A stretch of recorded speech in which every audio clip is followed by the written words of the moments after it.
Ready to spice up your Roblox chats and ditch the dull conversations? Emojis are the perfect way to express yourself, and using them on PC is easier than you think. Let's jump right into how to unlock the emoji power within Roblox. First, make sure you're in a text box in Roblox, such as the chat bar in a game. Now, hold down the Windows key on your keyboard, and then press the period key at the same time.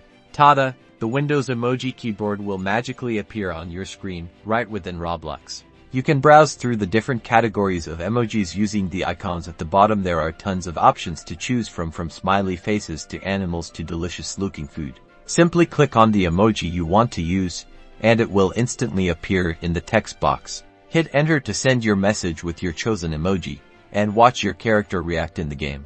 Get creative and combine emojis to add even more personality to your messages. Try using them to react to events in the game or just to add some fun to your conversations. And that's all there is to it.